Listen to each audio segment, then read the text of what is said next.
Good day, my name is Mr. Announcer, and it is now time for the Balcony Brotherhood to read and respond to your You've got email. We're mass communicating. Dropping the guys a quick note is the best way to interact with the show, and you can do so by sending all your emails to balconybrotherhood@gmail.com. While Confucius may be misquoted here, the quote is still valuable advice. The man who asks a stupid question is a fool for a minute. The man who does not ask a stupid question is a fool for life. Gentlemen, it is time to read your emails. Thanks for downloading this April 19th email edition of the Balcony Brotherhood podcast. I'm one of your hosts, Mr. Tanner Blackart, and across from me is the man who has somehow turned a stack of listener emails into really one of the most honest segments we have. The steward of the stories, the voice of the mailbag. I give you Mr. Paul Drake. Number 1. And this email reads, Dear Balcony Brotherhood, I listened to your episode on grief last night while sitting in my truck after work. I lost my mom 3 months ago and haven't really been able to talk about it with anyone. Hearing you guys describe the quiet side of grief hit me harder than I expected. I didn't think I needed to hear it, but I did. Just wanted to say thank you. And that's Sean from Kentucky. Sean, I appreciate you taking the time to write that in, and I can picture you in that moment, sitting in your truck, letting the words sink in. That quiet space is where a lot of this reality lives, and the fact that you recognize yourself in that conversation says a lot about where you are. You don't have to rush anything, but you also don't have to carry it alone forever. Mr. Blackheart, what are your thoughts on that?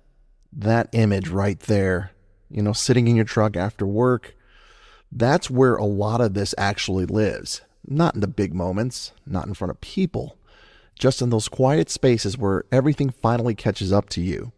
And the fact that something we said reached you in that moment. Number one, I'm proud of the fact that you were listening. And number two, that tells me you're already starting to face it, even if you haven't said it out loud yet.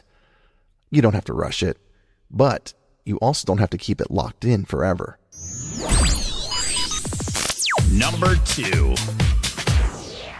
And this email reads, Dear Balcony, my dad passed away almost 2 years ago, and I thought I handled it pretty well at the time. Lately, though, it's been hitting me out of nowhere. I'll be doing something normal and suddenly feel off for no reason. Is it normal for grief to show up this late? And that's signed Trevor in Indiana. Trevor, yes, what you're describing is completely normal. Grief doesn't follow a timeline, and it doesn't check in with you before it shows up. Sometimes it takes time for those things to settle enough for those feelings to come forward. Mr. Blackheart, what are your feelings on this?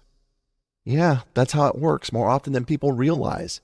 It doesn't show up on a schedule. It waits until life settles just enough for it to get your attention. And those moments where it hits you out of nowhere, those aren't setbacks. That's the part you don't have time to process, or you didn't have time to process earlier, finally making its way through. It may feel confusing, but that's actually the part of things moving forward for you. Number 3. This email reads, Dear Balcony Brotherhood, I related to a lot about the part of anger in your show about grief. Since my brother passed, I've been short with people and didn't connect it to grief until your show. I thought I was just becoming a worse person. How do I deal with that anger without taking it out on people? And that's signed Derek in Nevada. Well, Derek, the first thing is you're not becoming the worst person. You're dealing with something heavy and it's coming out in a way that you didn't expect it. The fact that you're aware of it now is a big step because awareness gives you a chance to pause before reacting. Mr. Blackheart, tell us your feelings on this one. So this is, oh my gosh, this right here, this is one of the most misunderstood parts of grief. Because anger, it doesn't feel like grief. It feels like something's wrong with you. But usually that's just the surface. What matters is what you did. You noticed it. That pause between feeling it and then acting on it, that right there is where you start taking control back. You're not becoming someone worse. You're becoming someone more aware of what you're carrying. Number 4. This email says, What's up, Balcony? I've pulled away from most of my friends since my divorce last year. It wasn't a death, but it still feels like a loss. I just don't feel like myself around people anymore. Do you think isolation is part of grief, even in situations like this? And that's signed Caleb in Tennessee. Caleb, absolutely. Grief isn't limited to losing someone to death. It applies to any significant loss, including relationships. What you feel makes sense, and isolation can be a natural response, especially when you're trying to process everything. Mr. Blackheart, what do you feel about this one? Loss is loss. It doesn't have to come from death to hit you the same way. When something that was a part of your life disappears, your system's going to react to that. And isolation, yeah, that can feel like the easier move because you don't have to explain anything, and then really you don't have to pretend. On the flip side, the longer you stay there, the harder it is to step back out. And it doesn't have to be all at once. Just, for your own sanity, don't let that distance become permanent. Number 5. And this email reads, Dear Balcony, my wife passed away 4 years ago, and I've recently started dating again. I feel kind of guilty admitting that part. Part of me feels like I'm doing something wrong, even though I know I can't stay stuck forever.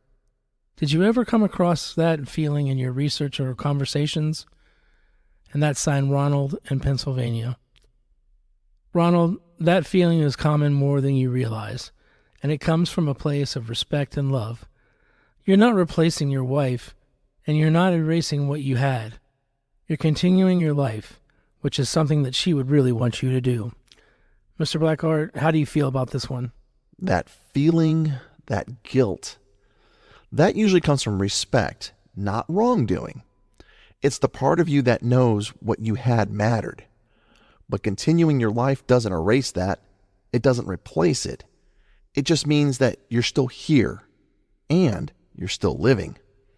If the roles were reversed, you wouldn't want someone you love to stay stuck forever either. It's time to embark on a journey of enlightenment with the founder of Turning Leaf Solutions, Mr. Will Becker. With a passion for personal growth and empowerment, Mr. Becker has dedicated his life to helping individuals navigate the complexities of self-improvement. His 2-minute book review, while brief, is meant to inspire, motivate, and empower you with a tool to unlock your fullest potential. Thanks for joining us here on the balcony for my bi-weekly book review.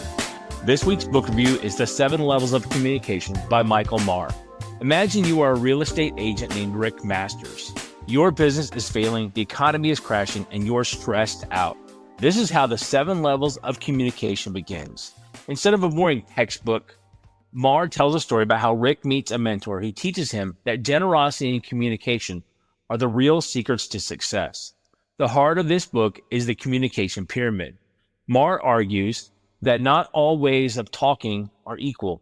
He divides communication into 7 levels, moving from informational at the bottom to influential at the top. The bottom levels of this pyramid are things like advertising, direct mail, and cold emailing. They're easy to do, but they don't build real relationships. The mid levels include handwriting notes and phone calls. This is where things start to get personal. In the top level of the pyramid, these are face-to-face meetings and events. This is where the most important communication happens because you can see body language and feel a real connection. The big lesson of this book is that people do business with people they know, like, and trust. In our world of texting and social media, it's easy to stay at the bottom of the pyramid. But Marr shows us that if you want to be successful, whether you're a student, an athlete, or a business owner, you have to move up.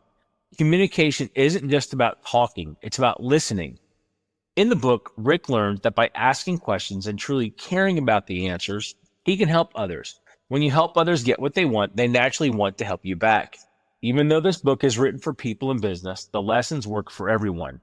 It teaches us that a handwritten note is more powerful than a text message.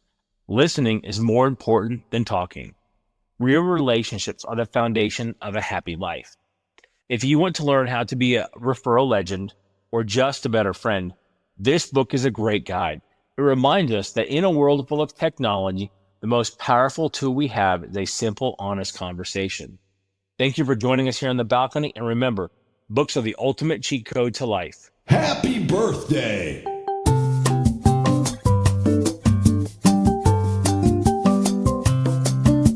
And it's time now for your Celebrity Birthday Breakdown. Let's see who's getting another year older in Hollywood this week. Going to start off with actress Eleanor Donahue, known for her roles on Father Knows Best and The Andy Griffith Show. She is turning 89 years old this week. Actress Kate Hudson, who is Goldie Hawn's daughter, she is turning 47 years old. Hayden Christensen, who played in the Star Wars series, he is turning 45 years old this week. James Franco, who played in the Spider-Man series, he is turning 48 years old this week. And finally, actress and University of Kentucky superfan Ashley Judd, she is turning 58 years old this week. And that's your Celebrity Birthday Breakdown. For Tanner Blackheart, I'm Paul Drake. The balcony is now closed. Thank you for downloading the Balcony Brotherhood podcast. The information shared by your hosts is for informational and entertainment purposes only and should not be considered professional advice. Opinions expressed by the hosts and guests are their own and do not necessarily reflect the views of affiliates or any platform on which you get your pods. We encourage you to do your own research or consult with a qualified professional regarding any of the topics discussed on the show. While the gentlemen strive for accuracy, we cannot guarantee all information shared is current or complete. Remember, this podcast is meant to spark conversation and share ideas. Stay curious and always ask questions. Don't forget to like and subscribe so you do not miss an episode.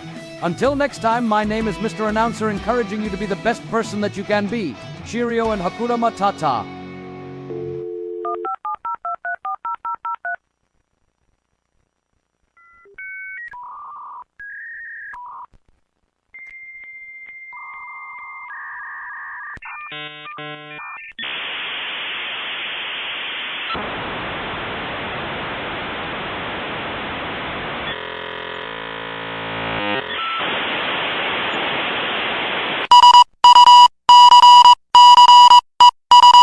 Gents, the headline we've been waiting for is finally here. Shannon Elizabeth is officially back on the market, and she's on OnlyFans.